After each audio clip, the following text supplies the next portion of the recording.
Hello, everyone. Welcome back to the Silly and Understars channel. It's been about a week since I was last able to stream. We've had guests, my birthday passed, so it's been busy, So,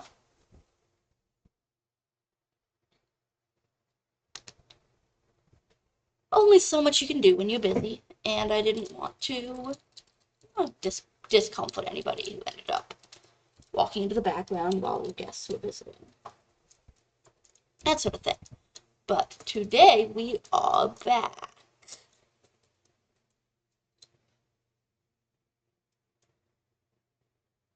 to play some more modded Stardew Valley. I've been having, well, over my birthday I was able to buy a few more farming games, which, okay, if you haven't guessed, absolutely my favorite genre. I'm definitely a bit of a farming freak, if you will.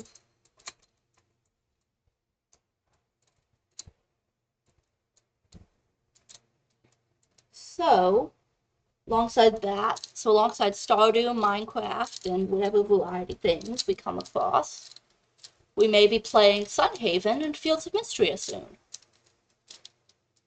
So far, both of those mentioned games are excellent, and I have a lot to talk about in regards to them, among other things. But right now is Stardew Hours.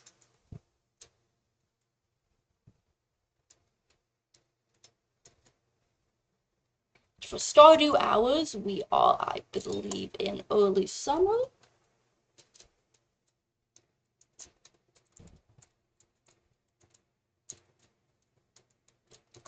Still just getting into things, working our way through one thing at a time. We did actually manage to meet everyone.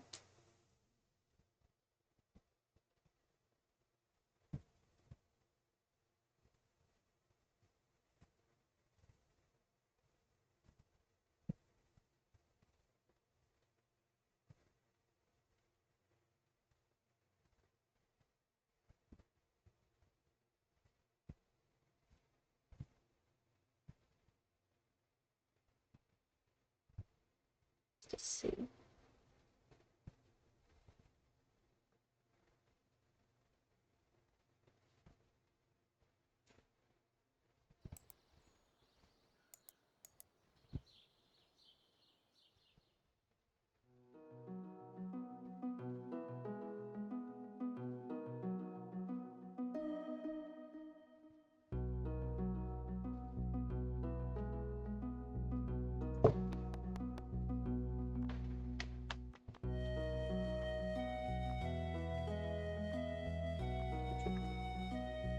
Interesting.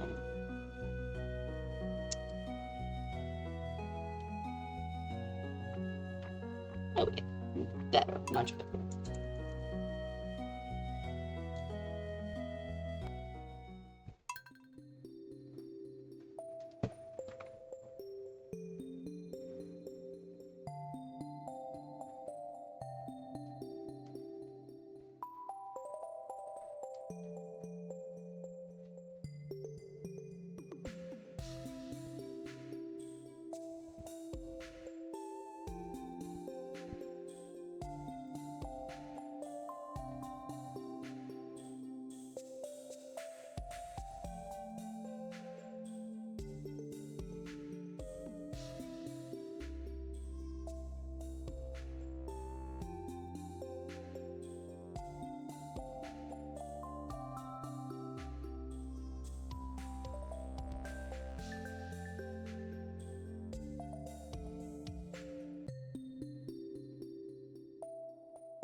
And here we are.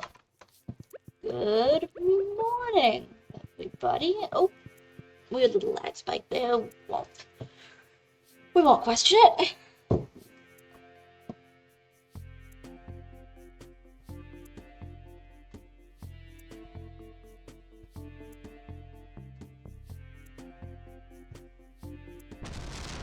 Oh my.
It's like it's dry thunder even. Ooh, seeds. We like seeds.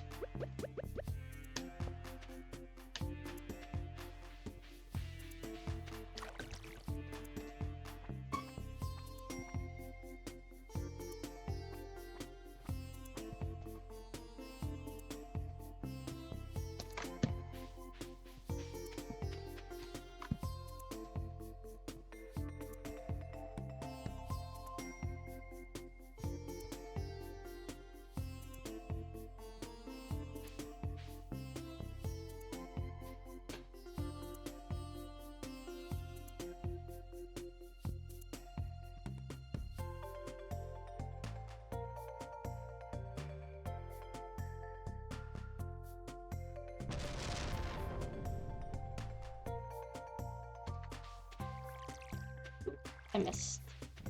Oh, those are. Oh, yeah, those. Cause I might be losing it.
Boats are awfully active for dry thunderstorms.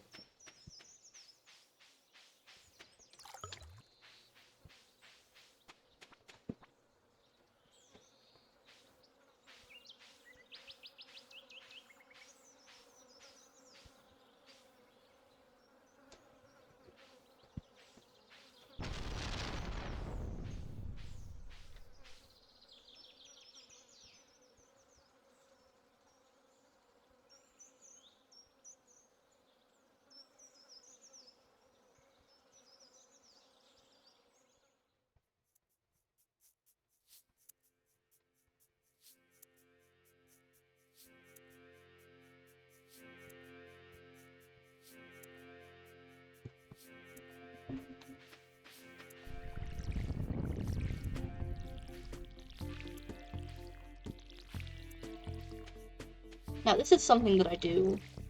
The dry lightning effect. But I'll see you in 15 minutes. I'll see you in 15 minutes. My beloved mod. I'm expecting you.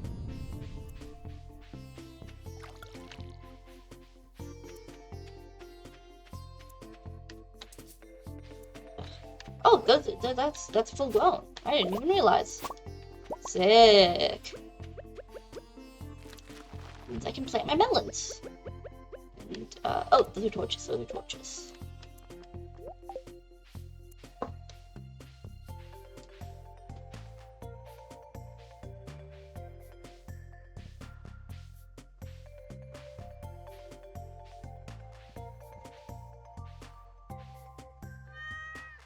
Hi, kitty. Yes, you're so precious.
So recently, I've been playing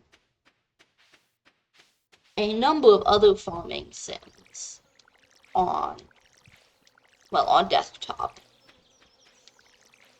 which is sort of interesting for me. I've been primarily, Stardew Valley aside, because Stardew Valley is always its own kind of mess. Love Stardew, but it's definitely a unique experience in a lot of ways for a lot of reasons. What did I have?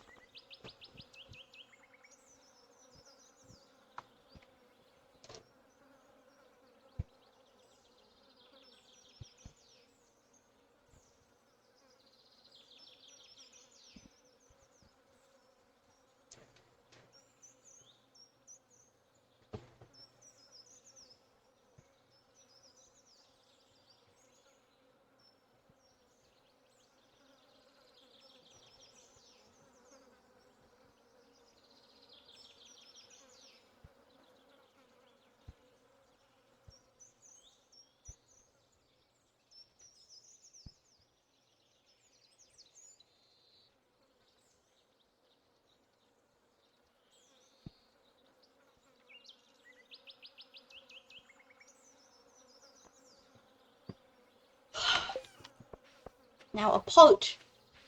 Oh my god, it's already 5 p.m. I probably will not make it to PMs in time then. I did not realize how fast the time was passing. Jesus. Hello, small child.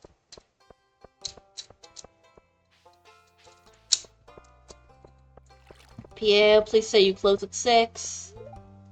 Pierre, Pierre, it's not a Wednesday. It's not even a Wednesday, my man. Oop, oop. What is that? Okay, you're carrying an umbrella. Penny's a sweet girl. She's been Vincent's teacher for a while now, and he really loves her.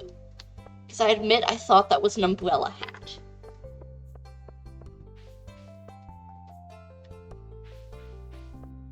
Anyway, apart from Stardew Valley... Jesus, that's loud. Yeah, I think I will tuck in and take us tomorrow where it will hopefully be less loud. Apart from Stardew Valley, which is kind of its own thing, in a lot of ways, for a lot of reasons, but specifically, I play Stardew Valley in the same way I play the game The Sims, pretty much. Long, like, small stretches of pretty extreme binging, like 8 hours a day of gameplay, and then I just don't think about it for months. That's very much how I play both The Sims and Stardew, whereas a lot of the other farming games that I've played, it's a little more... Oh, that's still too loud for me, personally. It's a little more even. Okay, I need to fix this. Ooh, peppers. There's a little bit more of an even spread with those games. A bit more... You know, it'll be 2 hours a day, and still some playing another game or two.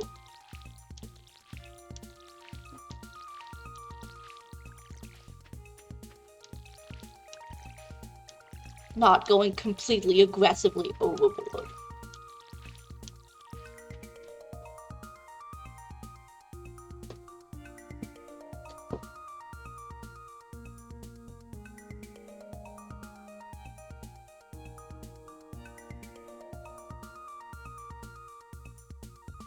Which for me at least is a lot.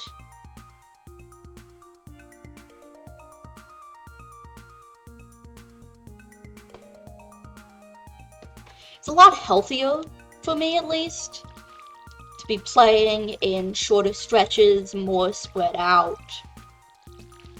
Like, I have, say... Okay, and maybe it's a little weird that I know this off the top of my head. But I have probably 1,000 hours in the Rune Factory series, combined across all the games, and all of the time that I've played. About 800 of those hours are in Rune Factory 4 specifically. But that's at least a little bit more, measured. That's over the period of many, many years. Whereas in Stardew, first off, I have nowhere near a similar amount of gameplay, so you probably should not trust any opinions I have about Stardew Valley. They're probably wrong. But aside from that, in Stardew, my experience has been much more binge it, and then I have no more energy to play it.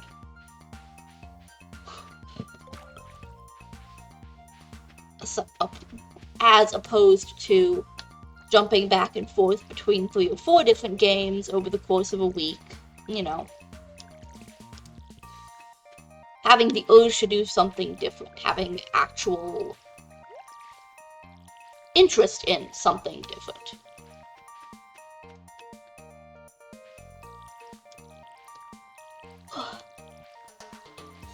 When it comes to Stardew, I get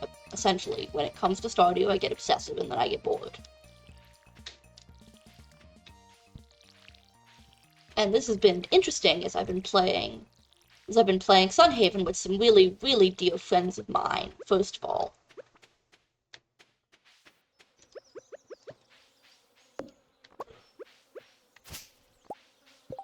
And then as I've also been playing small amounts of Fields of Mystria, a very, very recently released farming game. that I feel much more... I'm much less hard on myself playing those games.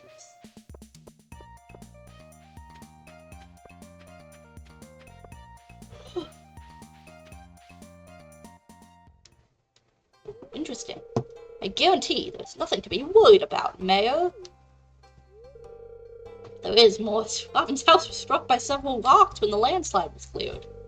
Susan was shocked by the blast. She wasn't informed of the operation until... Everything is under control and will be fine, Mayor. What if the garbage Joja jumped into the river, Morris? Well, your local fisherman says he's catching Joja CDs in cola cans. And I remind you, pursuant to Joja Amendment, Joja's operations here in Stardew Valley are fully compliant with the law. Ah, mega corporations. How they suck. Ah, hello, Celine. I was just on my way.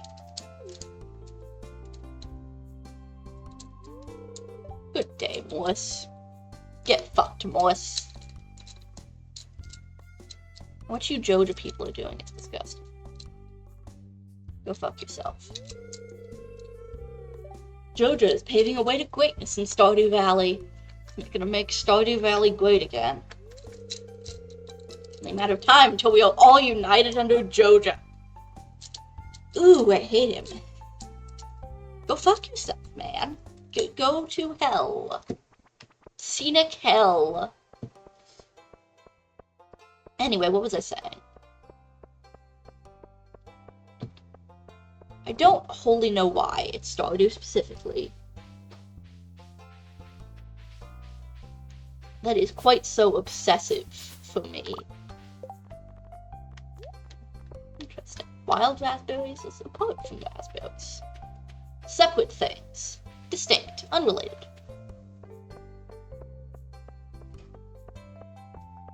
Which I can understand two mods having overlapping items, but raspberries, I think, are just in the game. So, like, I don't know why a mod, I don't even know which mod, felt the need to add a separate kind of raspberry. I mean, I guess they added a separate kind of strawberry, but I think raspberries are they not? Oh, I give up. I don't know. I don't know. Trust nothing I say. I know nothing. Anyway, despite having less playtime than I have in similar games, Stardew is... Excuse me. A bit less of a... It's a bit more all-consuming, I suppose. Stardew, I often just kind of stop playing. I rarely reach an end, achieve a goal, I just kind of finish. I wonder, have I met her before? Because I kind of feel like maybe I haven't. Ah, yeah, get back here, we haven't met yet. Slow the fuck down. Ah, I haven't seen you before. Well, nice to meet you too, ma'am.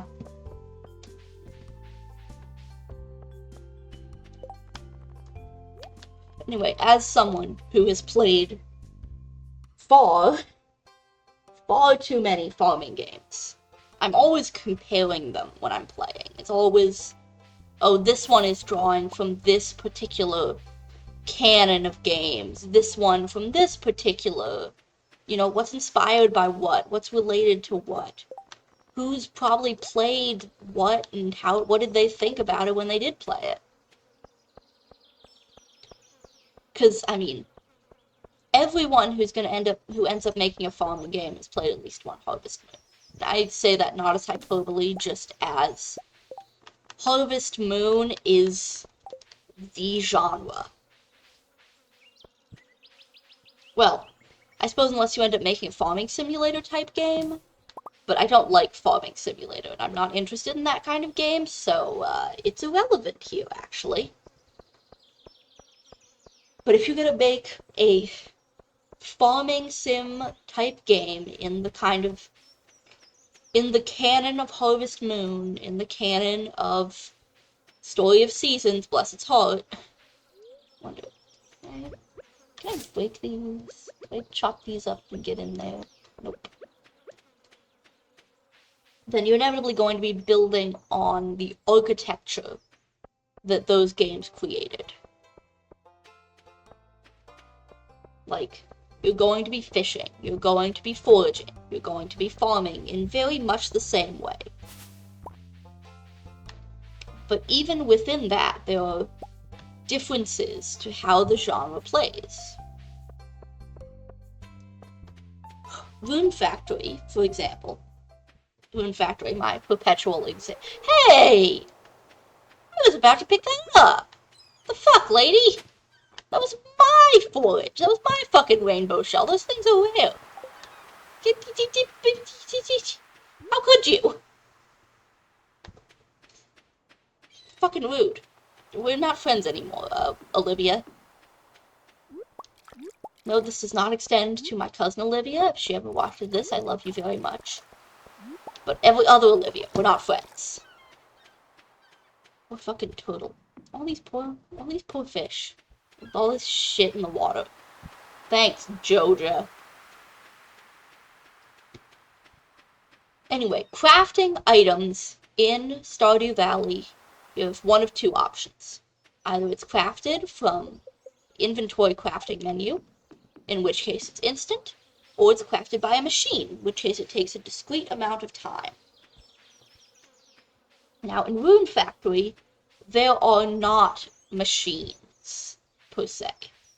Everything is crafted from crafting stations, which is pretty classic, essentially. Every game is going to have crafting stations of some description.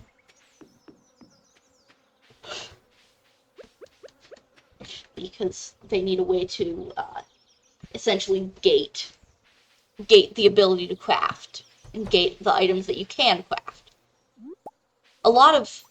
It's interesting to look at a lot of games from what were the developers thinking perspective. To be clear, a very affectionate what were the developers thinking perspective. I'm very much a fan of these games. Hello? Who are you? That's just a raccoon. I guess I thought he was a person. Like a raccoon person. But raccoons are still people if they want to be. Anyway, to think about it from a design perspective, to think about what their objective was, what they were trying to do. Like, for example, stuff needs to be gated off. They need to prevent you from being able to do everything all at once. They need to prevent you from being able to access everywhere all at once. This is something that I find very interesting to do with mods like Stardew Expanded. You're generally only going to be playing Stardew Expanded if you've already played Stardew Valley at least somewhat. Probably even pretty extensively. And that has a serious effect on the way that Stardew Expanded gates content. Which is to say that, to some extent, they don't. There are very large swaths of the game, swaths of the mod that are gated off. But there's also areas that are much larger. Like, this area is not gated in the slightest. You can come here whenever the hell you want. This area is not in the default game. This is not a part of default Stardew Valley. And this is huge and very easy to get lost in, and you can come here from day one. And I find that an interesting choice on the part of the mod's developers. Because if you're going to be playing, like, that area is not that much larger than Cindersnap Forest, this area we're in right now. An area that is in the base game, that is also immediately accessible. But if you're coming to Stardew Valley Expanded, if you're coming to Stardew modding in general, you've probably played quite a bit of Stardew. At least enough to be familiar with the areas, to be familiar with the NPCs. So that area can, in a way, act like a second Cindersnap Forest. That's a second large area of exploration that is, if you were coming to the game and that was a default part of what was in the game, I think that would be pretty bad. I think that would be way too much space to give the player all at once. As it is, it's already pretty overwhelming. And I've played with solely Stardew Expanded before, so speaking from that perspective, it is overwhelming to have that much new space and not really be sure where to go or what to do. Or if there is anything that you're supposed to be doing within that area. But if that was part of the default game, that would be so much worse, so much more overwhelming is this area. Lovely, there we go.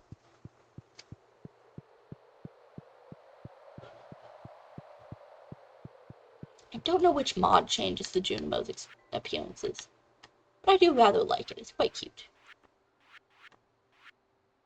Hey, I have... Oh, those are blackberries. I see. Now, it should be this bundle? One of these bundles? Aha. Hot pepper. There we go.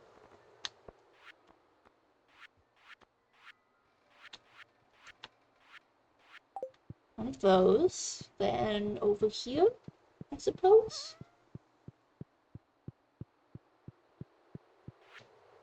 Anyway, coming from Rune Factory 4, it gates you maybe even a little too much, honestly.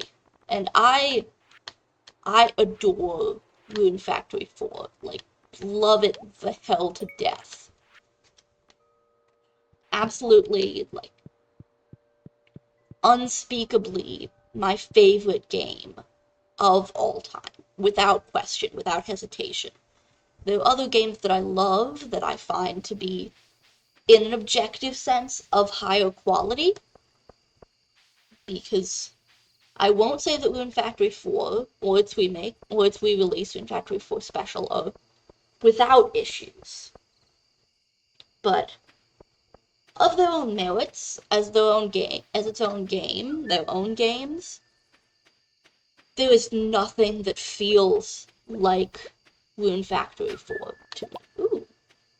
Jack be nimble, Jack be thick? Weird. Kind of weird name. Who wrote this book? I'd like to talk to them, but I will read it anyway.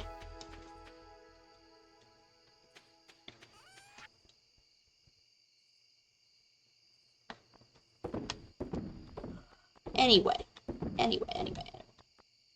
I should save the raspberries alongside the salmon berries for resources. For eating.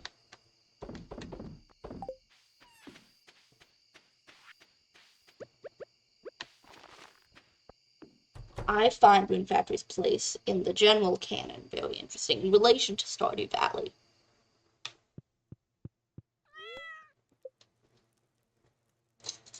Because... anyway. I absolutely started on a tangent there. Let's get back. I'm just gonna get back to the original point of my argument. Rune Factory does not time gate your items, your crafting, or your building. As soon as you pay the price for whatever item, whatever crop, whatever anything, it's ready.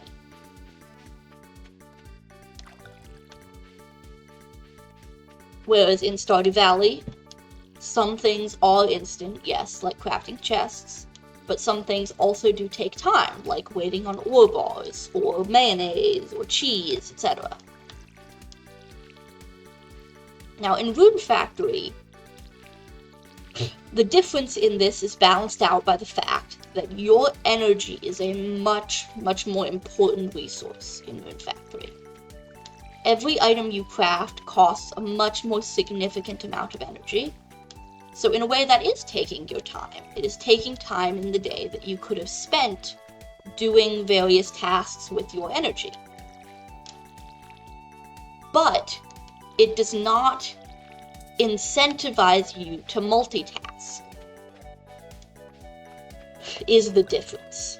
I can't put some bars to cook and then go out my merry way, go talk to people, go do chores, while I do that in Rune Factory. In Rune Factory, you have to very much plan and schedule the way you're going to be spending your time. Ooh, my lavender grew.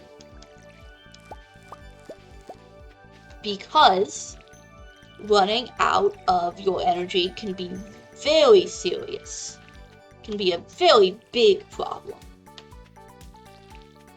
And especially for crafting, usually in Rune Factory, I will spend 2 or 3 days dedicated to crafting. Essentially, wake up, craft, and usually I don't grow crops consecutively with other work. And this is primarily speaking for Rune Factory 4, but the same is somewhat true of the other games. But rather, I will get up, get out of bed, do my crafting, whether it's trying to raise my crafting level, because the level requirements can also be very strict, or whether it's just trying to upgrade a piece of gear or some such, and then straight back to bed, because I am now out of energy. And in concert with that, and having played Rune Factory as long as I have, as much as I have, I've learned quite a lot of rules in relation to that. As in, for example, once you are out of energy, you obviously, as is true in many games, when you say out of stamina or some such, you will start paying with your energy. So that's its own resource to balance, is trying to get as much out of... Oh dear, is there a cutscene? Nope, thank goodness. As much out of that time as you can. I need more wheat. And then I need, like, what is it, 2? Yeah, it's 2. You can get in however many crafts with your energy, and then you can get in exactly 3 more. So long as you have enough max energy to cover the energy cost of the craft, you can always get in exactly 3 more with your health. And then if you just go the fuck to bed, there's basically no price to it. And that is something that's very different from Stardew Valley, where, well, I'm basically not even paying attention to my energy, to the amount I'm spending. I mean, potentially later in the game, sure, but energy is not something that I need to min-max to constantly pay attention to. Now, where this has been interesting recently has been playing Sunhaven, which does not have energy as a mechanic. It has MP for casting spells and HP for health, because it does involve combat elements, but it does not involve energy. There is no bar that goes down over the course of the day. And interestingly, unlike in, say, Stardew Valley, where you can go to sleep when you are exhausted, in Sunhaven you can't go to sleep until it's nighttime. You can't go to bed early in the day, but you also have no limiter on how much you spend your day doing, apart from the amount of time in the day. And this... Sunhaven has a lot of roots in a variety of farming games. Personally, I would say Rune Factory included. But this particular element is one that I, at least, am most familiar with in games closer to Animal Crossing. Games that are more let's go with less challenging. Games that are more about focusing on the experience. No, no, that's gonna bug me forever. It's gonna bug the hell out of me. Fuck.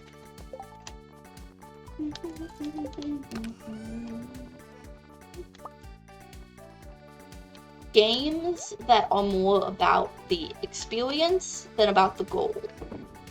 Like Animal Crossing. However, I would say that Sunhaven is not one of those games. I would say that Sunhaven is very much about the goal rather than the journey. Very much about the destination. Ooh, I want Tiller. And that is an interesting dichotomy to me. That is drawing on this particular element from games of a very different sort. Games of a very, very different nature.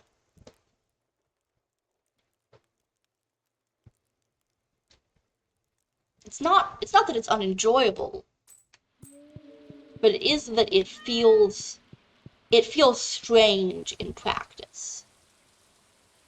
This is also combined with the element that crafting, as in Stardew Valley, takes time, but in Sunhaven takes a frankly absurd at times amount of time. 8+ hours of the game's day, sometimes. Just to get one thing done. And that makes it almost strange, because in Rune Factory and Stardew Valley and the Harvest Moon games I've played, I've never questioned going to bed early, but I've never sought out trying to speed the day onward, trying to make it more expedient. I've never wanted the option to wait, because there's always something to be doing. Whereas in Sunhaven, at times, I have felt very differently about that. I have felt very much that I have nothing to be working on while I wait for whatever item it is to finish crafting. In spite of the fact, I'm not trying to cut down trees in town. I'm helping the town. In spite of the fact that I can do theoretically unlimited things in one day, and to be clear, there's nothing stopping me from going off and, say, running through the mines or fighting enemies. It's the fact that often those things don't particularly feel like they contribute to progressing while you're waiting on whatever your craft is, that makes it feel almost more tedious, despite having objectively more options for what you can be doing. And I don't know what I think of it, in truth. Yes, it is indeed a rant. It is, in fact, a very large rant. Sunhaven, as a farming game, makes choices that I think I like, but that are definitely strange to me. Hello, Marlin, I don't care about your existence. Oh, finally open and get a pirate sword. Which I'm pretty sure is just a cutlass. Which I think that's already a word. Cutlass is a word. It's just a word. Level 2. Yeah, I'm sticking with level 6.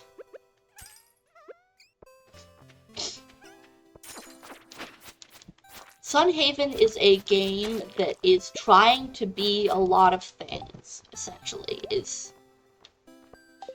one of the many thoughts I have about it.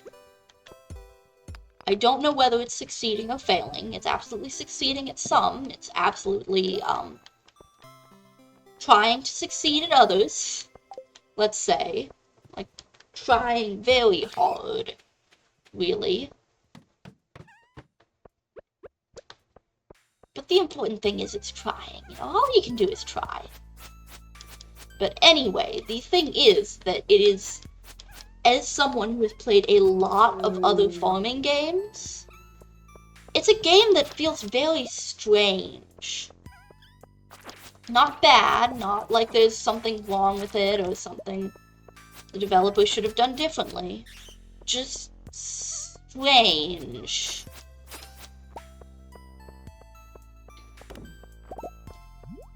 And it, for better or worse, albeit this comparison is almost definitely a more for worse kind of situation.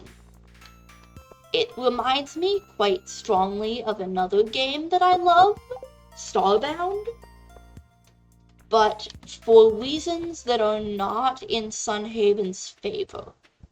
Or in Starbound's favor, for in all honesty. Essentially, Starbound is a very, very excellent, let's call it a Terraria-like, and let's not get into the Minecraft as a clone of Terraria thing, because I do have opinions about that, and you don't want to hear them. But it's a Terraria-like semi-sandbox that was essentially, and please don't sue me, Chucklefish. I don't like you as a company, but I want to be sued even less than I want to express my opinions, preferably. Thank you very much. Neutered by its publisher, Chucklefish. Much to its detriment. And as it is now, as a game, it has been left functionally abandoned. The bones of what is there in Starbound are excellent.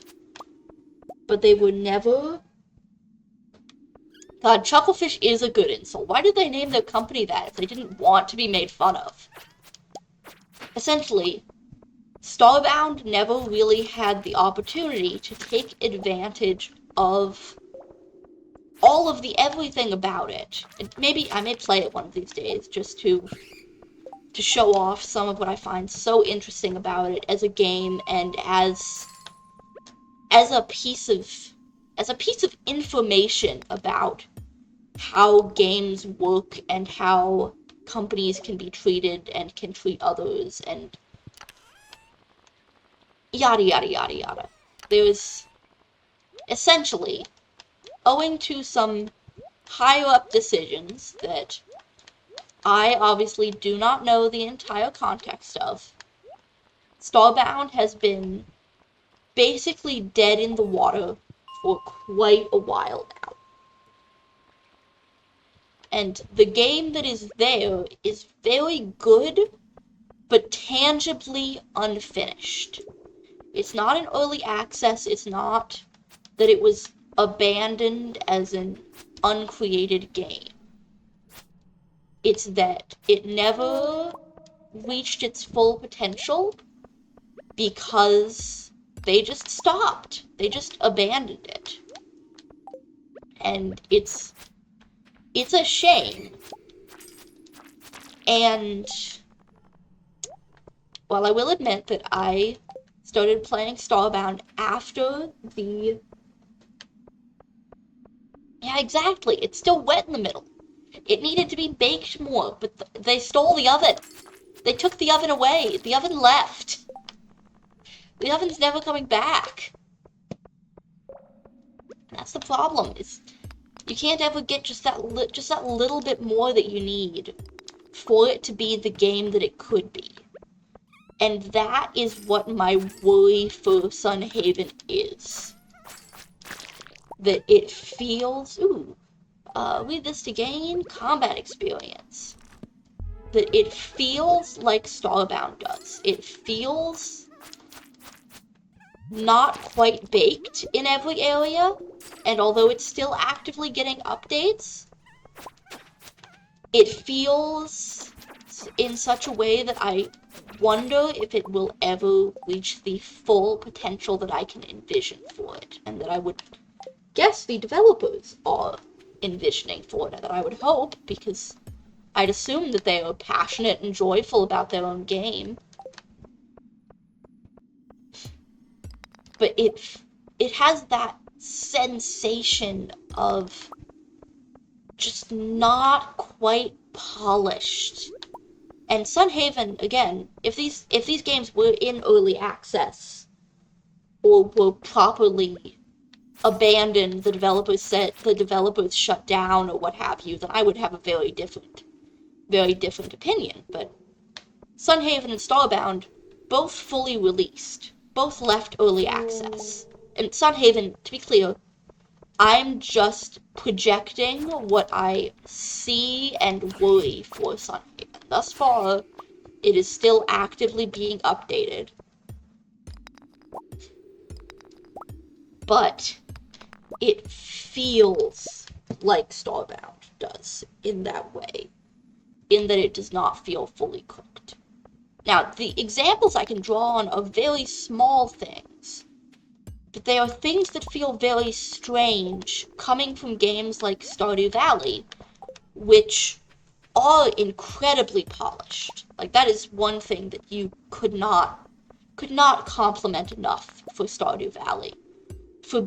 Especially for being an indie game, for being a mostly one-man project, for being on a relatively tight budget compared to a lot of its competitors. Honestly, just in general, without any caveat, Stardew is an incredibly polished game. And putting polish into things has been one of the creator's focuses. The creator has a degree of confidence in Stardew Valley being worth polishing over updating. It's still getting updates.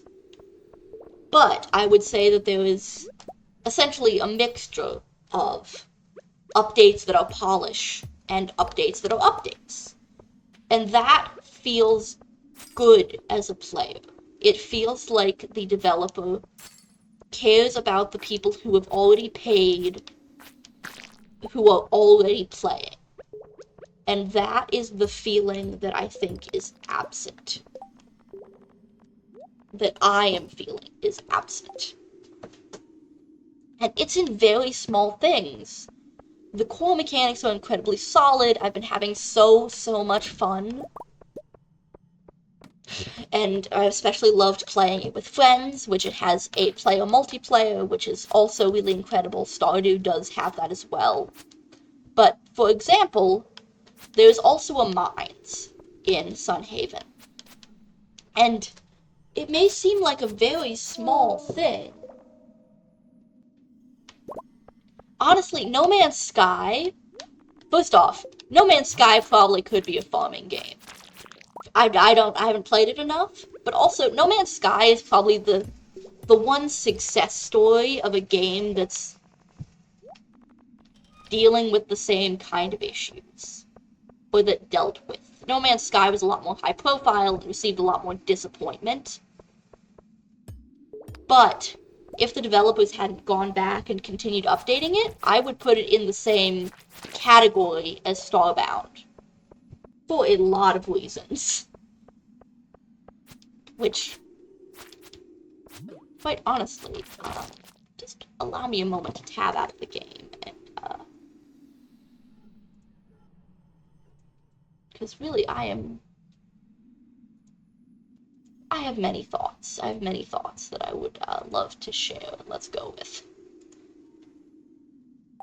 But, essentially, in Sunhaven, there are mines. The mines work a lot like the ones in Stardew Valley do. The weird thing... I just got a pirate sword, the last floor. This is virtually the same thing. The weird thing is, and maybe you've never noticed this, but once you're looking, it's really noticeable. None of the rocks in Sunhaven's mines are mirrored. There's not the ore nodes. Ooh, a ghost fish. Not the ore nodes, not the standard stones.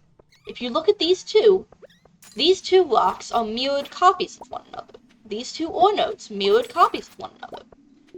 It changes nothing about the gameplay, but it shakes up the look of uniformity. And Sunhaven doesn't have that. And it's something that's very, very small. But it's something that is also almost certainly very simple to implement.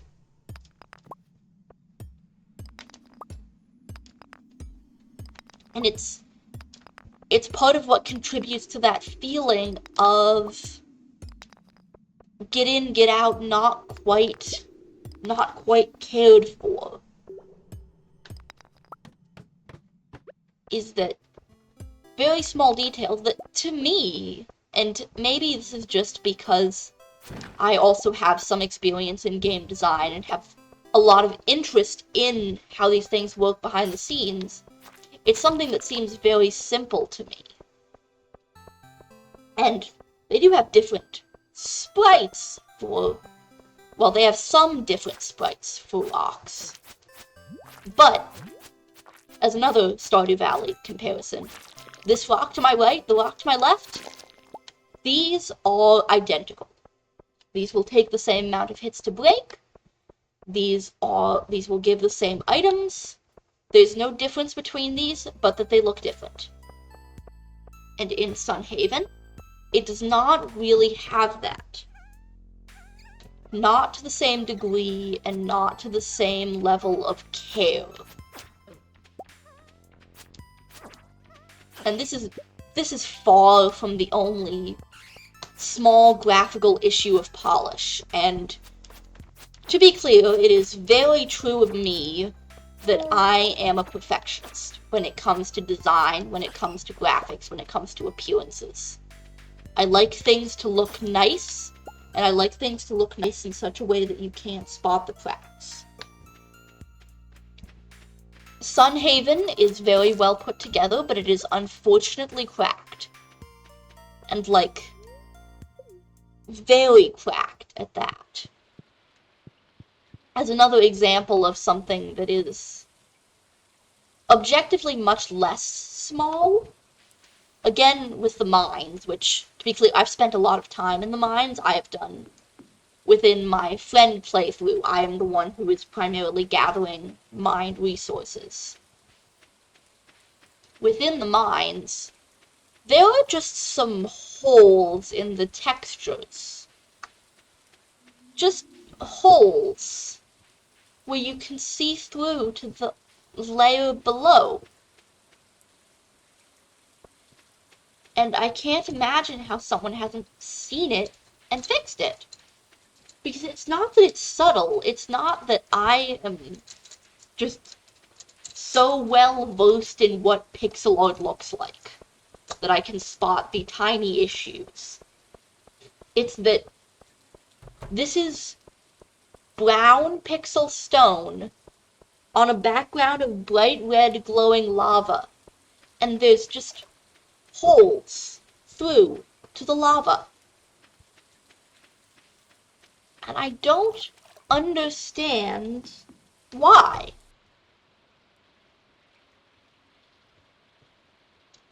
Right now, because I am in a mood for it, I'm going to be stepping out of Stardew Valley, and we're going to be going to and playing Starbound, because now I've talked myself into, yeah, exactly, the game is lava. Talked myself into showing some of what I mean with examples from that game as well. So let me just save for this night, and then we played through all of 2 days, but I am more interested in making a point. Now, if you will give this just a moment while I continue talking about this. So this is also not the only hole in the textures of the game. It's really weird. It's unfortunate and it's weird. So another thing that can be strange about Are you going to launch properly? Yes, this is completely spur of the moment. No, I have not tested this beforehand, so, oh, huh? Excuse me, one moment. Apparently, I don't remember doing that, but supposedly I have mods installed. So I'm just gonna go and, quickly uninstall them.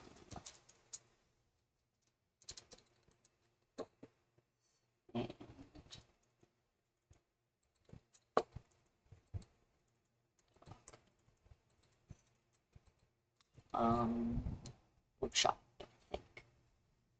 What am I? Yes, I'm sure this is absolutely riveting. Watching nothing happen. Subscribed items. Please, collection.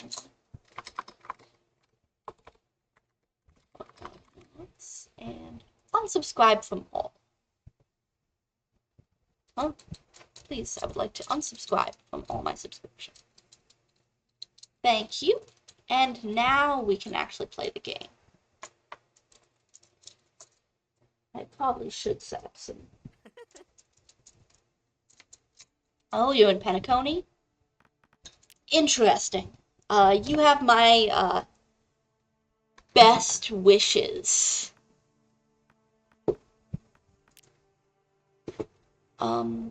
Please give me borderless windowed. Thank you.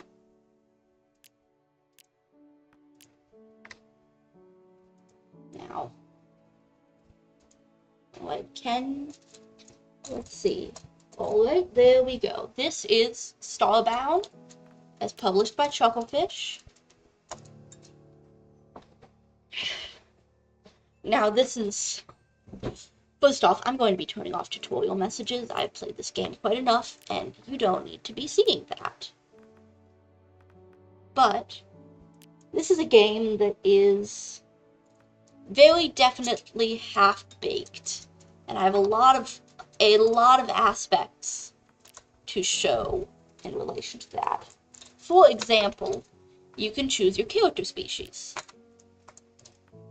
In species like the Florin, your gender is represented by a different colored rose. In species like the Glitch, your gender is represented by a male or female plug. Now, this is very cute.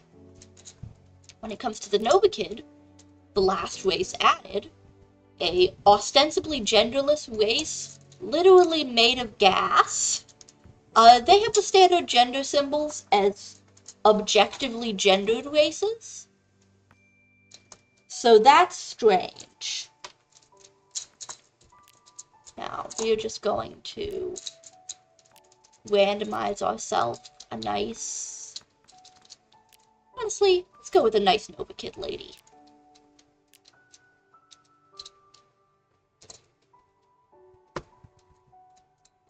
And our name is...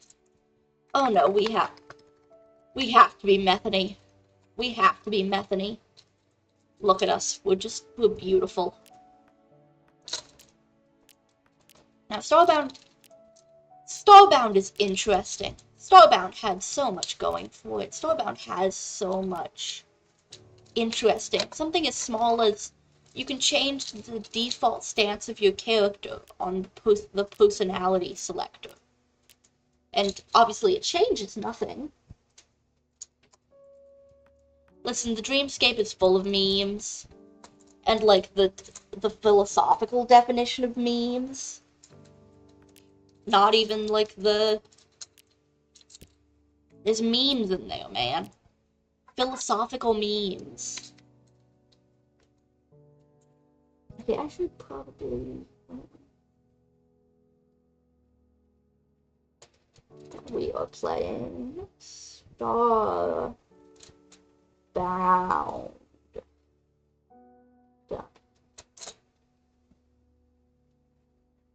But anyway, this is our Nova Kid Methany. We love Methany. I'm playing it casual because I don't want to deal Wake up. You got it, man. Wake up. You have overslept. This is a game that had so much going for it. Now, as you might be able to see, it has really tremendous music. It has really beautiful pixel art. I mean, seriously, seriously, look at this. Just look at this game. It is beautiful. But it's just so unloved. Not by its community, but by its developers.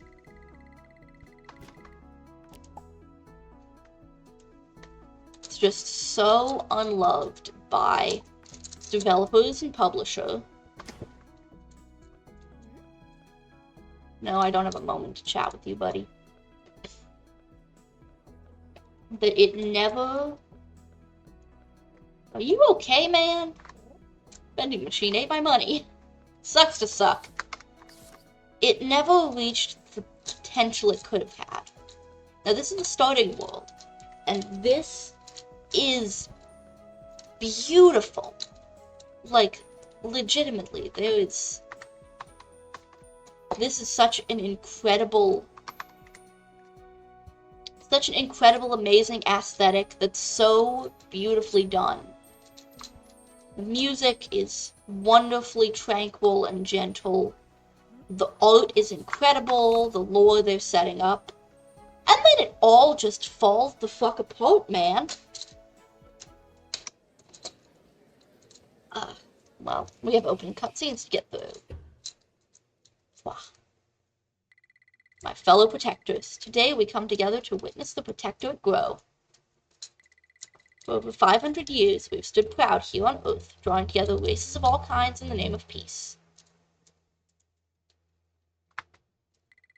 Our task, to protect our fellow beings, to support, house, and educate those that seek our aid, and to foster accord between those that aspire to it. Today, in the name of peace, we welcome our newest compatriots and present them each with our greatest tool, the Matter Manipulator.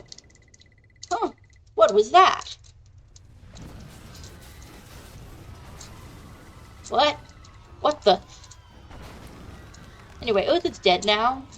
Hope you didn't love Earth. You, graduate, take the manipulator and run! Get to safety! So, hope you didn't love Earth, because it's dead. Earth is dead now. But this is a beautiful game handicapped by being utterly abandoned. Just completely and totally left behind. And I won't say unloved, because I hope to fucking hell that the developers, loved it. But there are so many features and elements that are just half-baked. Very significantly so. And this is the same kind of feeling that I unfortunately get from Sunhaven.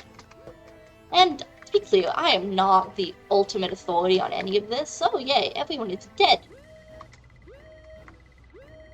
This can't be happening. I am not the ultimate authority on any of this by any stretch of the imagination. I am, in fact, someone who knows, let's go with nothing about anyone or anything. But this game gives me the same feeling that Sunhaven does. The feeling of choices made poorly. Choices made with a sense of... with a lack of maybe the care one might hope for. At least... So, for example, in Starbound, You have all of this amazing, beautiful, glorious, aesthetic everything. So incredibly well thought through. The art is tremendous and beautiful. Everything is so interestingly themed. Oh, lovely. But very strange choices were made.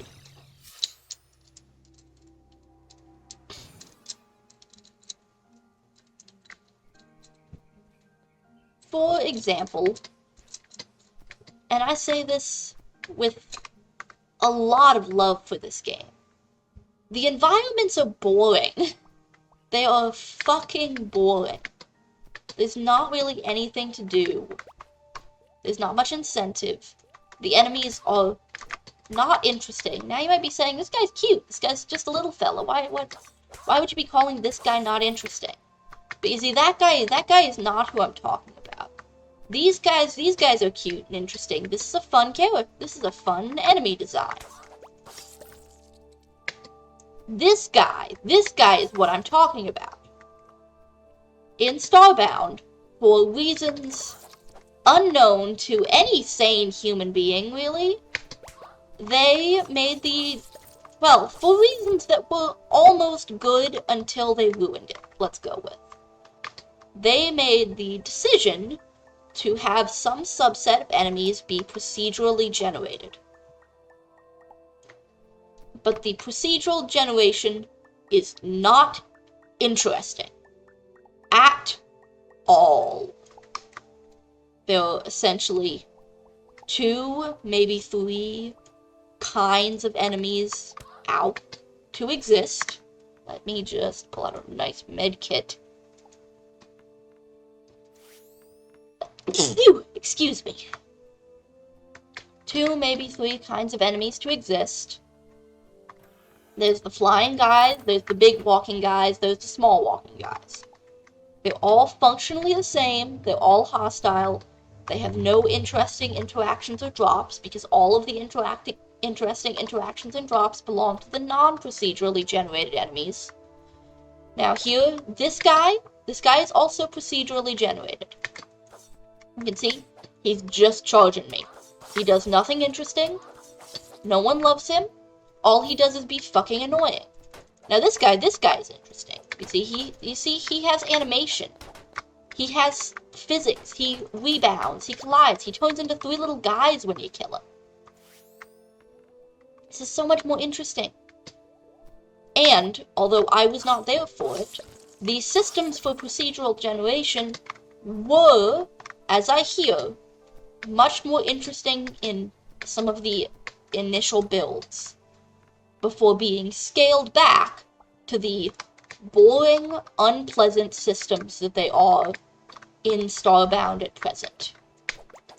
And the same is true of a lot of the systems in the game. That there was something interesting and, potentially dark, that there was a lot in this game. There was a lot to recommend. And a lot of that is gone now. Essentially because they phased it out during development. And, with the expectation, I hope, that they would one day be coming back to flesh it out more fully. Oh. Eesh. Fall damage also sucks in this game. Yep. It sure does look like Terraria. It feels quite a lot like Terraria, too. It is a lot like Terraria.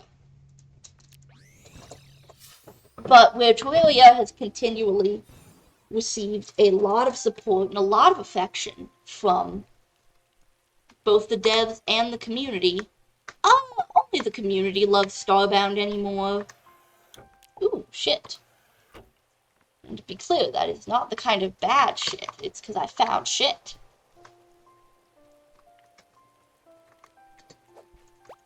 So essentially, you have a game with tremendous potential, really lovely art, that just kind of never really got the care it could have had. And through that token, ended up in a bit of a dump. Let's go with. And this is to say that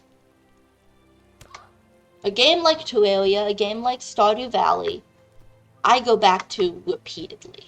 Like, tons of time. I adore those games. I go back to those games and just experience them over and over again. Tons of times.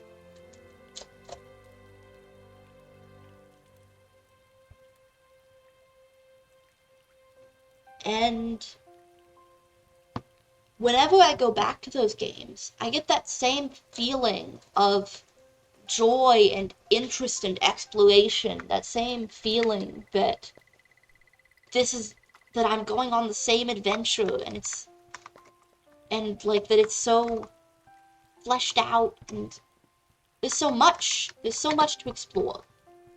And every time I go back to Starbound, I go back to it wanting that same kind of feeling. Because Starbound has every element of those games. Ow, fuck. Yeah, this is another thing, is that the enemies fucking suck to fight, and you take too much damage, and it's really... Combat is incredibly unpleasant in this game. Combat is incredibly unpleasant.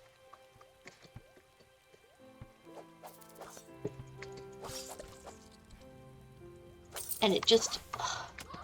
It disincentivizes playing the game. Like, look, I'm about to die. There's fuck all I can do about it, because I can't attack. What I was saying was, I go back to Starbound again and again, looking for that same kind of feeling and interest and joy. And every time I come away with the feeling that there's something just missing.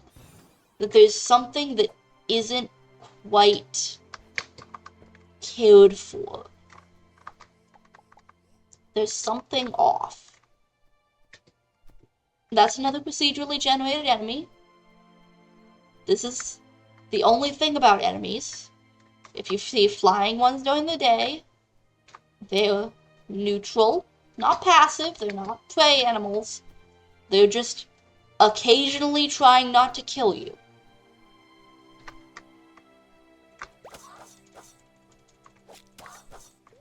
And this has some really lovely... Starbound has some really lovely, interesting ideas. Let it never be said that Starbound wasn't trying. It's just that they failed. It's just that they failed really sadly. Because, to be clear, this is a game very like No Man's Sky. This is a procedurally generated infinite universe to explore. But there's nothing to find. That's the problem. It never got the care and dedication to make it something really worth engaging in. The plot is there. It exists. I can confirm. I played through it. It's there. But from my tone, you might be able to guess that it's not good. Or more specifically, it's not interesting. The game is almost entirely combat-focused, when combat is definitely its weakest element. Like, by quite a lot, even, potentially, to be honest.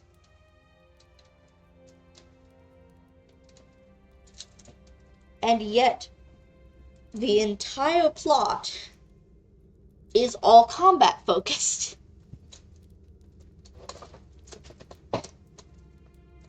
The plot locations are locations that you teleport to through a dedicated go-to dungeon finder thing. You don't have to explore and find them. There's no sense of discovery.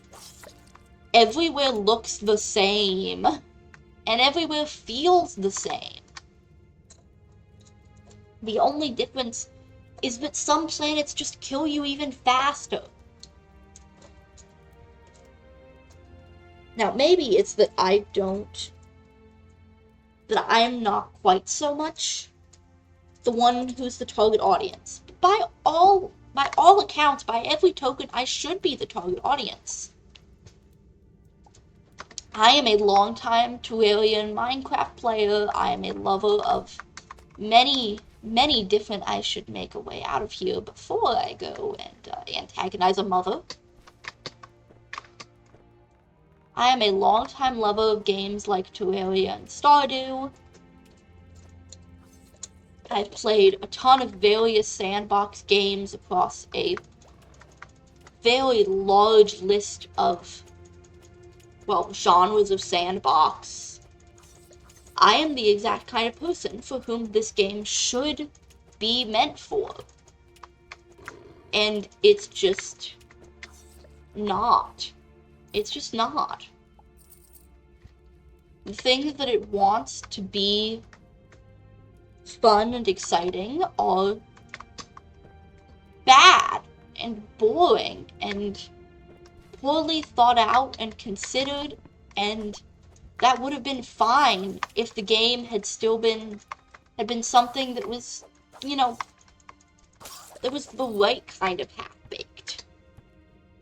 That was still getting updates, that they were getting in the primary features before they padded out with everything else.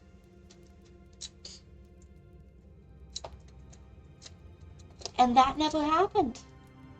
That just never happened.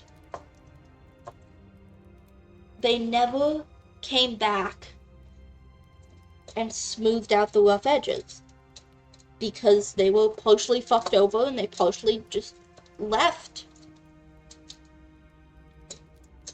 And that's the fate that I worry about for Sunhaven. Hey, asshole! I'm sleeping there.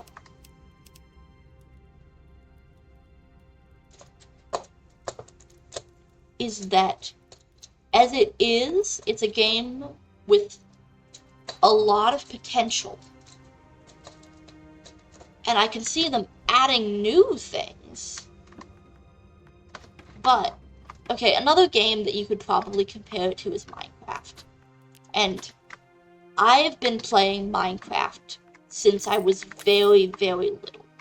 And I absolutely adore Minecraft, both as a game and for the cultural impact it had on me and on others of my generation. Minecraft is very important to me.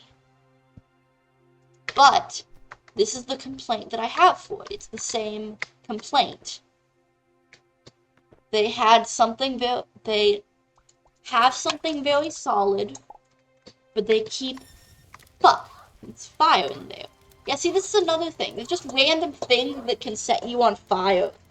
Sometimes those things heal you. Sometimes they set you on fire. There's no telling which. There's no rule. There's no rhyme or reason to it. They are just sometimes evil and sometimes good. And it's not interesting. It's just bad. But anyway, it's the same thing that Minecraft has been dealing with recently. They keep updating and adding new things. But they never seem to go back and refine what was already there. And honestly, for Minecraft, this is a much bigger sin. Because they are not dead, they are very much alive. Where's the developers of this game? Like, this game, as a game, it's dead in the water. No one's coming back for Starbound. And I hate that because it's full of potential. But, ooh, demon horn wig. Rad. I'm probably somebody's anime character now. Look kind of ugly, but I'm gonna wear it anyway. but it's never going to get the attention that could make it the game it could be. And even modding can't make it into the game it could be, because it's never going to become part of the fabric of the game. The game is always going to be what it is at the core, which is not buggy, not non-functioning, just uncared for, unkempt. There's no part of it that fails to work. It's just that it doesn't feel very good. Now, this is something that is in pretty sharp contrast to the other farming game that I've been playing, Fields of Mystria, which is actually still in early access and only came into availability in early access about 2 days ago. So yes, Fields of Mystria has been available out in early access for less than a week, yet feels like a cleaner experience than a game that is much higher pedigree, let's say.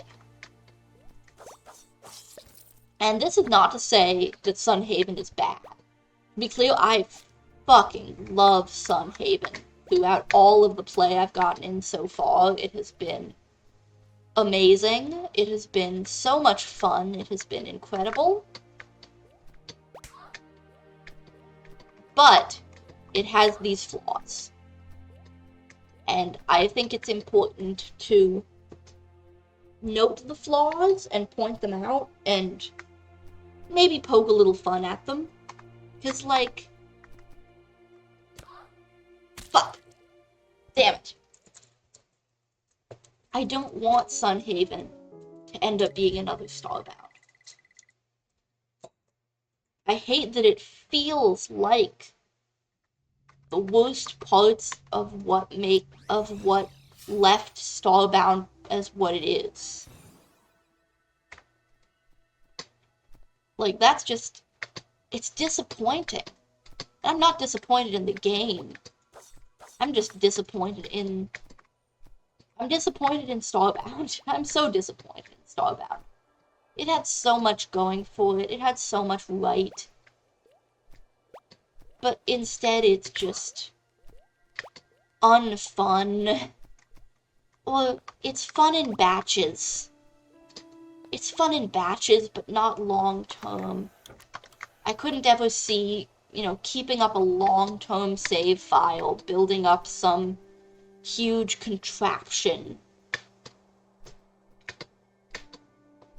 The progression of the sandbox, for one of the many things that make it bad at being what it is, which is a sandbox adventure combat-ish sandbox adventure.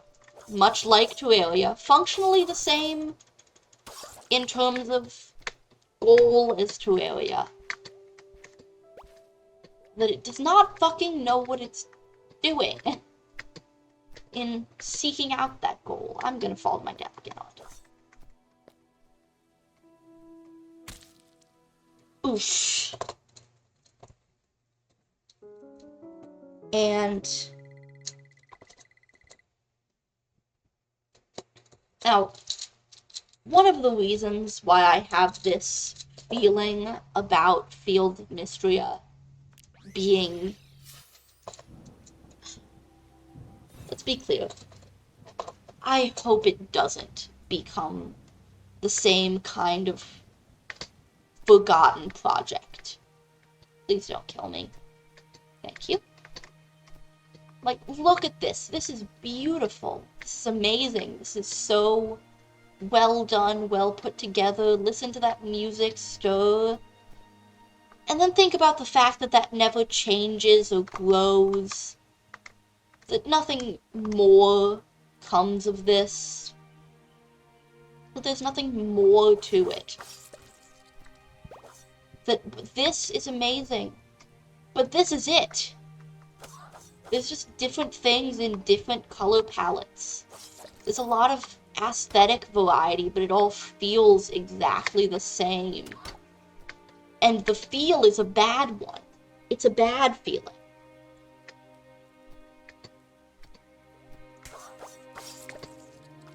But one of the reasons why I feel very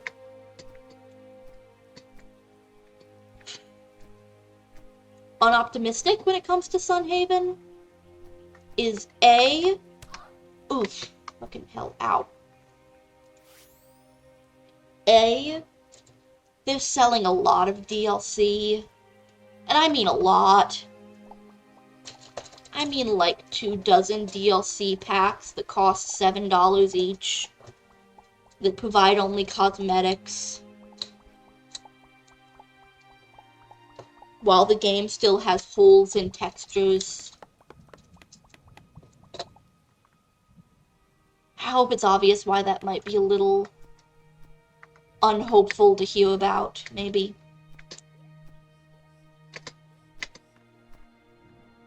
And then also, I watch a lot of farming game YouTubers. A lot of people who play Stardew Valley and other farming casual games as a thing. And I have not seen one of them play Sunhaven. Not one of them. And I don't know why.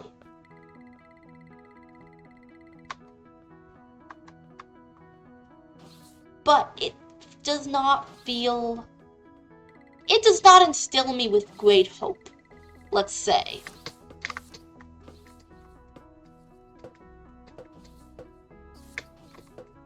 And, for example, it has multiplayer. The main quests of the game functionally don't function with multiplayer.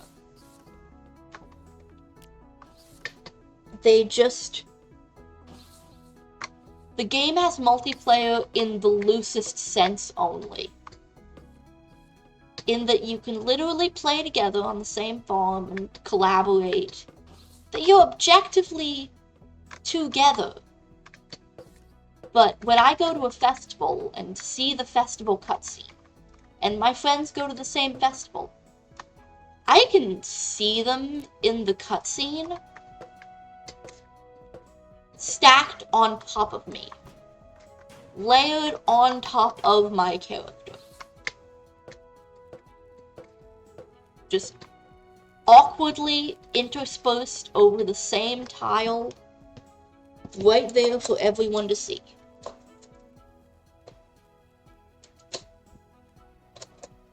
It looks bad. It is not hot. It's pathetic. It's terrible. It would be so much hotter if the Z levels weren't fighting for dominance. They shouldn't be doing that. My hair should not be glitching over someone else's face. They should stop doing that. It's bad. And that the same happens in every cutscene. In every piece of progression. There's a couple of quests where you have to say, water 40 turnips. If your friend tries to help and water 5 turnips for you, you have to plant 5 more turnips. This is a bad system of progression. This does not support multiplayer as a playing thing. Because you can actively make things harder for yourself by playing multiplayer. Hello, dear. Is that a matter manipulator you're carrying? Excellent. So you're a protector. I'm sorry to say, perhaps the last after the terrible destruction of Earth. It's sadly inevitable that we should meet now. My name is Esther Bright, retired Grand Protector. I left some years ago, an impossible decision, but my research could not be neglected. Discovered things long forgotten that weigh heavy on the present. Long ago, there was a force known as the Cultivator, that maintained balance in the universe.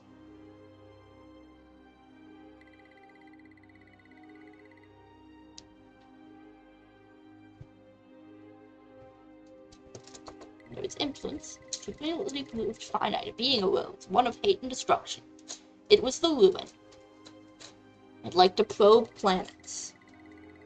The Ruin could not abide life in any form, and reaped destruction upon the universe.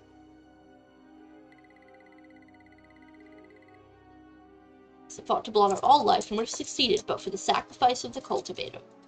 The Cultivator rose against the Ruin and succeeded in sealing it away. But in doing so, the Cultivator exhausted its power completely.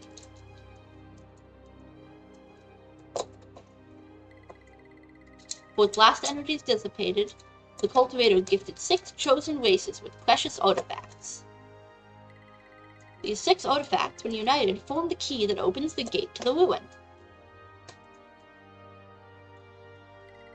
The defenses are crumbling. We must unite the artifacts, reach the Ruin, and truly destroy it.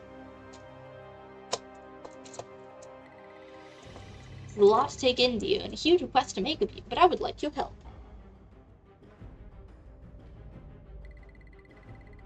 The artifacts are scattered across the stars. I can't find them alone. We must find them and eradicate the Ruin before other planets go the way of the Earth.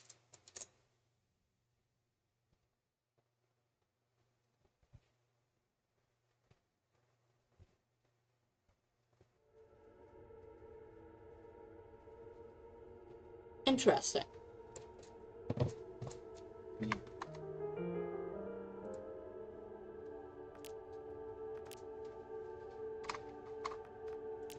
Let's see.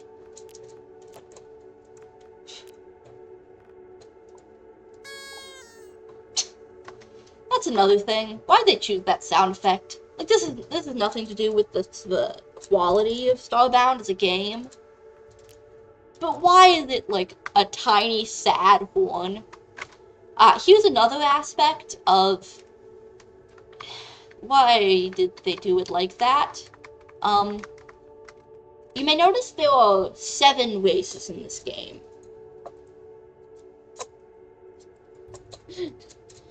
Hello, Aska, there you are. Hello. This is Starbound. We've switched from Stardew to Starbound so that I can complain about it. So as I was saying, there are 7 races in this game that your player character can be. And only 6 ancient artifacts to seal the evil Ruin god. Nova Kid were added after, and they were just never integrated into anything. There are no Nova Kid in the plot of this game. They go very unloved. And the same is true for a lot. A lot in this game. It goes very unloved. And it's very disappointing. They never can take Ochius crystals over to the Ochius mining facility, etc., etc. You can't really do shit until you do this, but it's also a pain in the ass to do it. This is a combat mission. This is a dungeon. Every dungeon in the game you warp to. Despite this being a sandbox exploration game where you could theoretically go find these things, you just kind of warp to them. They're not incorporated at all, and they're also just utterly filled. Hello, doggy. Hello, dog. Hello. They are just utterly filled with invisible walls. It's a bewildering choice. Starbound feels like there are 2 sides to the game. There's the side that's the plot and the developed areas that they've created, like this, like the Ochius mining facility. which looks lovely, or it would if I wasn't currently running off to the left to try and find an invisible wall and demonstrate why this kind of sucks. Also, to be clear, every other moon in the game, and we're on a moon, every other moon requires you to have breathing. Yep, here's an invisible wall. Every other moon in the game requires you to have a breathing EPP, Environmental Protection Pack, in order to breathe there, because you're on the moon. Or else, you know, pretty obviously, you have a breath meter and you run out of breath and you die. Except the Ochius mining facility. A place that is canonically on a moon. We know it's on a moon, first off, because of the fact that we're on a fucking moon. And second off, because of the fact that Ochius, the resource we're here for, is only found on moons to begin with. So, like, I'm not sure what else you'd find here. Like, I'm not sure where else you'd go.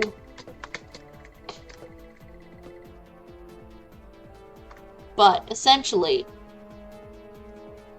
it's just weirdly done. It's strange choices made because they didn't think it through any better.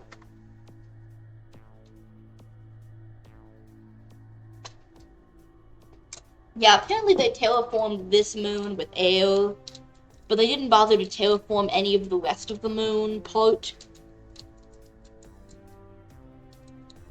There's a lot in this game that's just so half-baked. And it's very strange. Now back to the topic of farming games, specifically. There's one, well, there's a couple, but there's, a guy. He's shooting me. Oh no.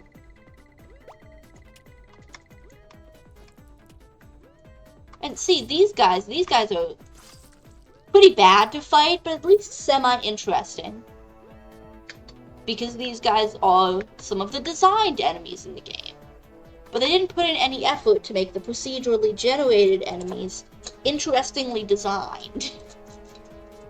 But back on my farming game stick, back on my farming game dead horse. Listen, Black Swan is like that. She's a massive pervert. We all know she is. Like, it's not even hard to tell. She's just kind of thirsty. She is thirsty mostly for women. Like, she's just kind of thirsty for women as a thing, as like a concept. Which makes sense, because she herself is a concept. Yay, I'm dead. How pleasant.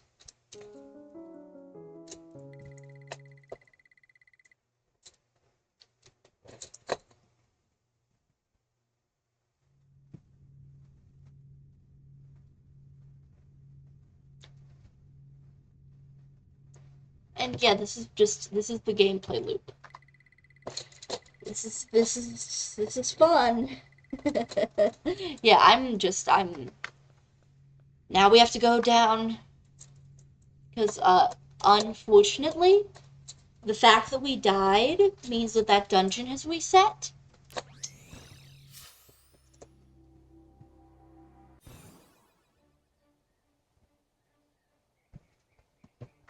So, if I want to not die again, I should probably equip myself better. A process which is also unpleasant. But, across the farming games I played, across Stardew Valley and Sunhaven and all of the various Harvest Moons and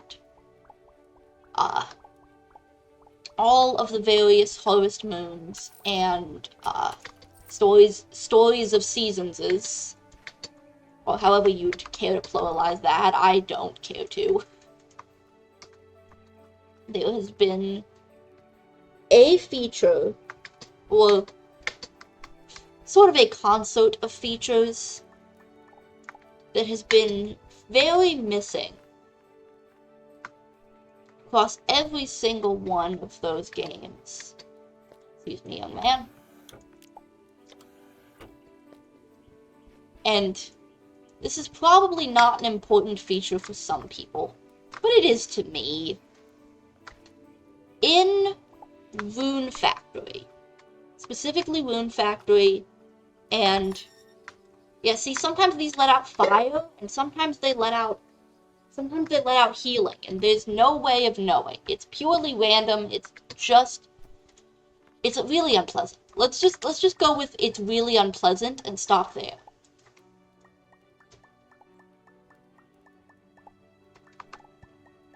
But there is a feature, there is an element that has not been recreated in any of these other games. And I have played, to be clear, I have played a lot of farming games. I have played a lot of farming games. Like, an amount that is definitely maybe a little obsessive, but, like, also definitely indicative of my affection for the genre, and thus why you should absolutely trust my opinion in all things when it comes to farming. Don't hurt me. Yeah, that's the other thing. This game is kind of, it gets on my nerves. in the, like, spooked way. Y'all are gonna have a great time, come Halloween when I start playing horror games. Just don't wear headphones. My professional advice, don't wear headphones. Because I will scream. I would do my best not to scream, but, like, screaming is just what I do when I play horror. But anyway, within Rune Factory, there is this one thing that, in my opinion, only Rune Factory has done. Truly, only Rune Factory has really tried to do. And even where other games have tried a little bit, only Rune Factory has succeeded. And that is in making the characters feel like they're friends with each other. This is something that ties back into my complaints, because apparently this is complaints night. And I figure it's probably boring to hear me laud things too much, so, you know, like, I may as well keep it interesting.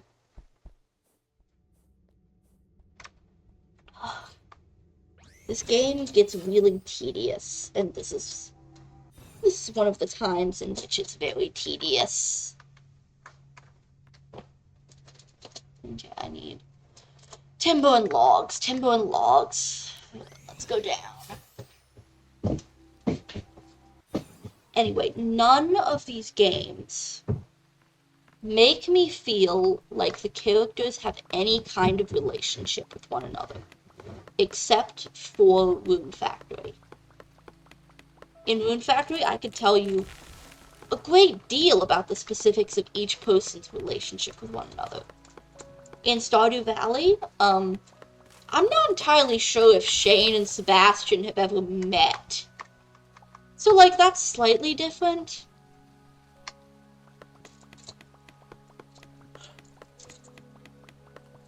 And even much the same in Sunhaven, in a lot of the Harvest Moon games. A character might have one designated best friend who might appear in their events. But you won't really see them hanging out with each other or interacting. Like, at most you get one-on-one interactions. Whether it's between you or it's between other characters, but it's still one-on-one. And this is something that Rune Factory does differently, and God, it does it so well. Essentially, in Rune Factory 4, which is the game that I can most speak to, characters will pretty frequently visit one another's homes, and when they are visiting one another's homes, they'll just have chats that they include you in, but they're essentially chats with one another. And this does tie back to Starbound, because that is another aspect. Oh yes, Starbound is also another game in the great canon of, God damn it, my fucking time investment, I don't want to stand here and do this.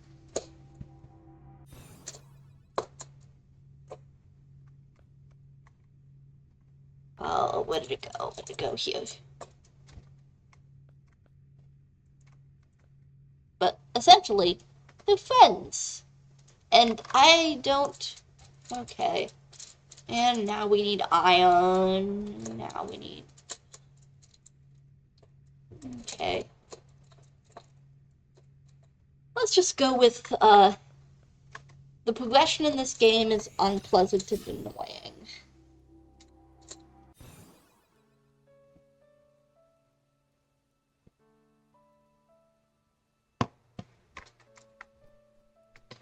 And it's a shame. God, it's such a shame.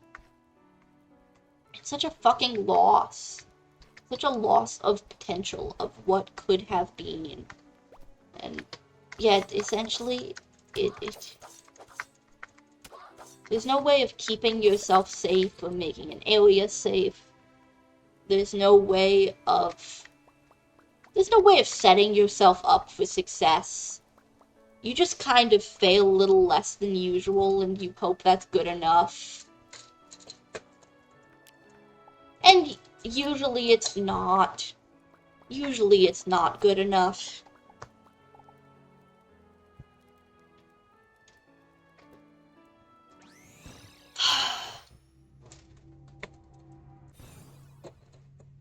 But also, as part of what's such a shame about it is you would not believe how much I love this game.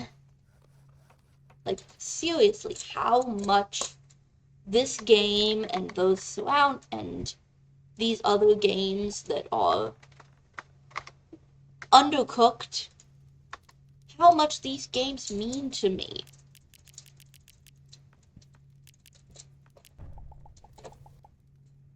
And in a sense, maybe you never will, because they can't mean everything that they could in the state that they are. Now, I bring up Rune Factory's conversations element because that is something that Fields of Mystria, the other farming game I've started playing recently, does incorporate.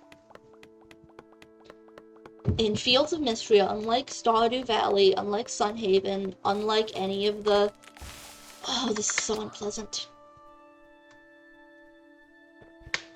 Unlike any of the other farming games I have played, except for Rune Factory, Fields of Mystria cares about its characters in isolation. It cares about its characters when you are not there. Wait, now, what am I here for? I'm here for, vines.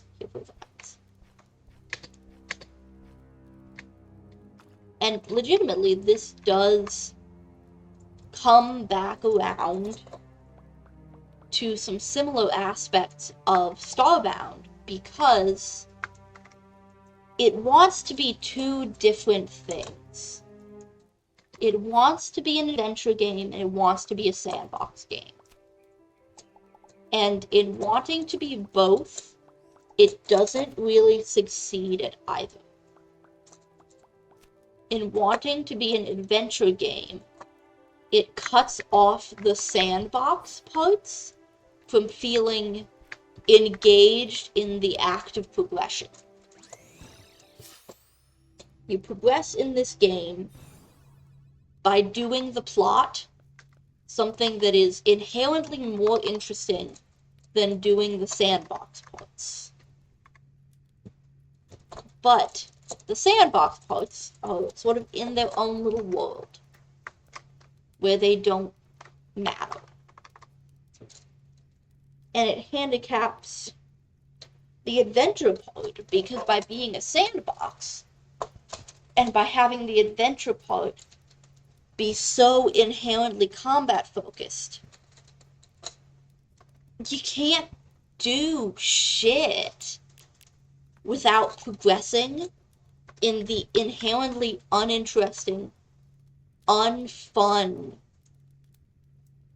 unfun in relation sandbox parts. It's like it doesn't know what it wants to be, but none of the things it's trying to be are things it's succeeding at.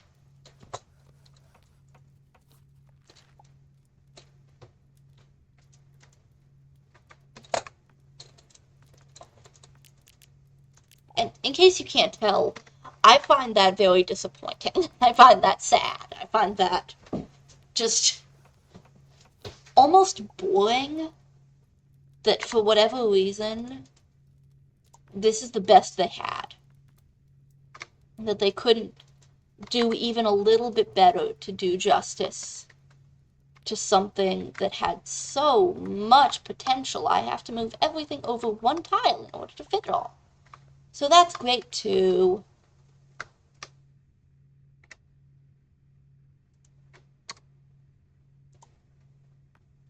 Okay, I'm probably... So you can't progress in the fun part without doing boring stuff. And the boring stuff is boring by virtue of not being the fun part, by virtue of not having the same love as the fun part.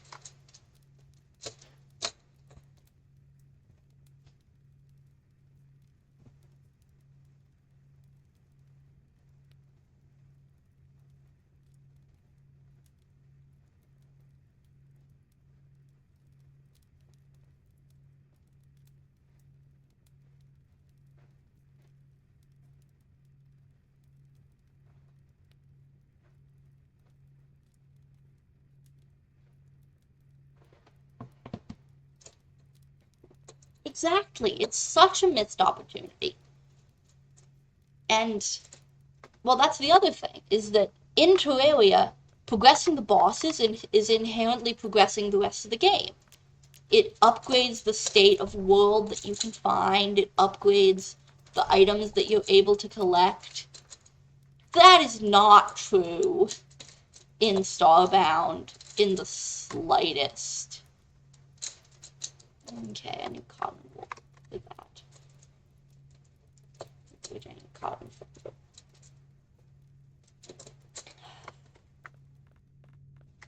This is the unpleasant part, is that in Terraria, you get to choose what you want to be.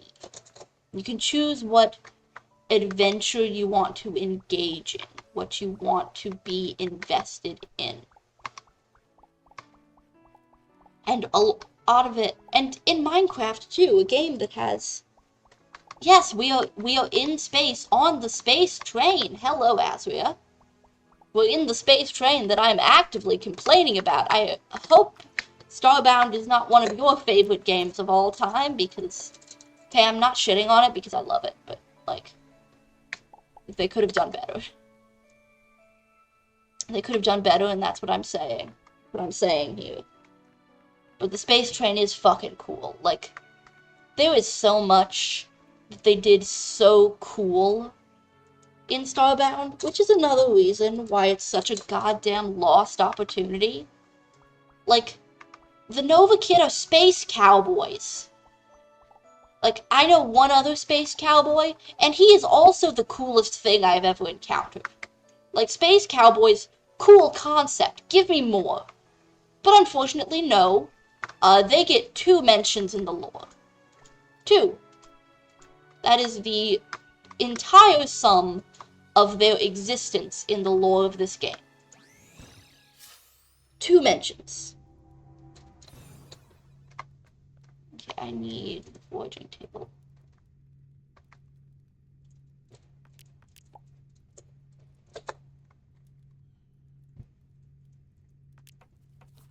And much the same, for example, let's take the glitch race. They are an entirely robotic race, but they also live in a medieval society. within some sort of, almost a hive mind of sorts, wherein they just all go about their medieval serf duties. And then sometimes some of them wake from it and wake to a desire to travel the cosmos. That's cool. When they talk, whatever they say, they state the emotion that they're saying when they say it. That's cool. You know, they might say inquisitive. Who are you? That's glitch talking. And it's really cool. And they don't do anything with it. They don't do shit with it. And it's disappointing as all hell, man. It's just lost opportunity after lost opportunity. It's something that could have been, like... It's something that could actually have stood up to what Terraria is now. I don't think it would have been as good as Terraria, let's be clear. Fuck this. Sometimes I hate this game. I love it, but I hate it. And the thing that I hate is the fact that the combat sucks ass, man. Like, I don't have a dick, but if I had a dick, it could suck my dick. It is among the most unpleasant features I have experienced in a video game, where it is, like, not intended to be. If they were trying to make it just awful, that would be one thing. Damn it, I'm out of copper bars. And I have no more copper. But they weren't trying to make it unpleasant. It just ended up being awful. Awful. It ended up being awful. How do you do that, like, accidentally? And I'll tell you how. Because you abandon the game halfway through, and you end up not really getting any of the feedback that would have made it the game it could have been, and why is it just cracking off in chunks like this? It's supposed to crack off from the root. I know that from experience, because everything in this game looks the same.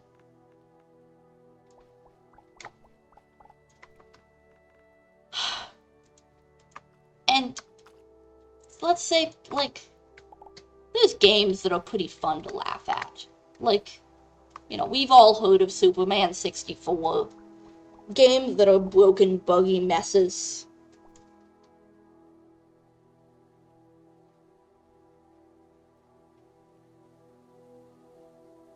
But Starbound isn't a broken, buggy mess.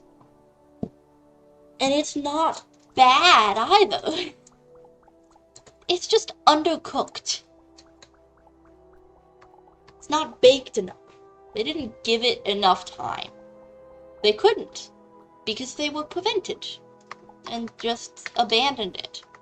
They abandoned the goddamn game. And that's really sad to me. And anyway, this has been my rant on games that just one quality of life feature. One quality of life update. Please, for the love of God. Motherfucker. Is it so hard to add just one quality of life? Do you want life to... Ow! Also, is it really this hard to make combat not fucking suck? Anyway, rant over, because, it is time for the end of stream tonight. Thank you, all of you, for hopping in and showing up. This is Starbound. We love it and we hate it. Thank you so much for your time. Thank you for popping back in. I have been away for the past week. We've had people over, been very busy, been doing some back to school stuff. Anyway, all sorts of things, but now I am back and I am ready to rock, and I will be subjecting you to a lot more of my ranting. I have so many opinions and you can't stop me from expressing them. Thank you all so very much for joining me, and I hope to see you next time. that will be Friday. Assuming, you know, assuming I don't drop down dead on Thursday. Thank you so much for watching. I'll see y'all later.